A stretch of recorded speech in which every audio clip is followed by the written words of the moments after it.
Pagkatapos naming mag-ikot sa Hollywood Boulevard, pinuntahan namin yung Pink's Hotdog, isang sikat na kainan dito lang sa vicinity ng Hollywood. Nagsimula itong Pink's Hotdogs noon pang 1939 na sinimulan ng mag-asawang Paul and Betty Pink. Kung mapapansin ninyo, hanggang ngayon pinipilahan pa rin itong hotdog joint na ito at ito ay 84 years na. Isa na rin itong landmark dito sa Hollywood. Sinasabi rin na umaabot sa 2,000 hotdogs at 200 hamburgers ang naibebenta nila araw-araw. Ang price range ng kanilang hotdogs at hamburgers ay nasa around $7 up to $13. At iba-iba yung pangalan ng mga hotdogs nila. Merong Lord of the Rings, merong Martha Stewart hotdog, meron ding Rosie O'Donnell hotdog at iba pa. Noong nagsisimula pa lang daw itong Pink's Hotdogs, nasa Hollywood pa yung malalaking Hollywood studios katulad ng Universal, ng Paramount at ng Disney. At madalas daw dito tumatambay yung mga movie stars and mga TV stars. Kung kaya lalong nagpasikat ito sa kainang Pink's Hotdogs. So pagkatapos mong pumili ng gusto mong i-order, dito ka magpe-place ng order sa labas. At dito naman sa loob, sa may bandang likuran, aantayin yung order mo.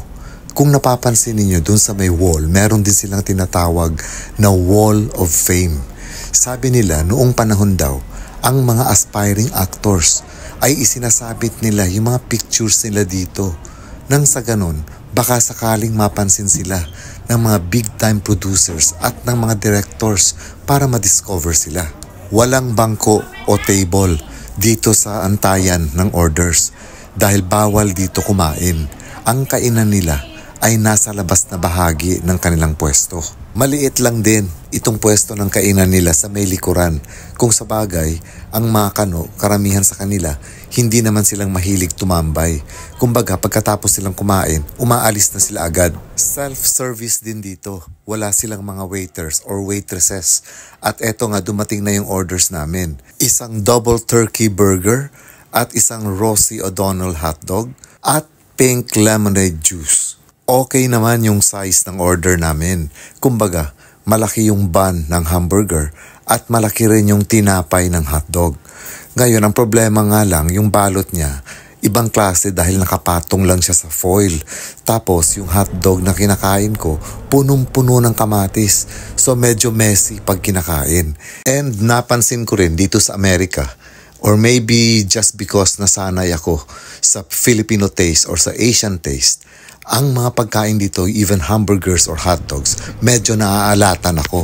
But overall, sulit naman. Masarap yung kinain namin. In fact, may distinct taste yung hotdog nila na masasabi mong kakaiba nga yung nasa Pink's Hotdogs. At napag-alaman ko rin na may branch pala sila sa Philippines sa may BGC.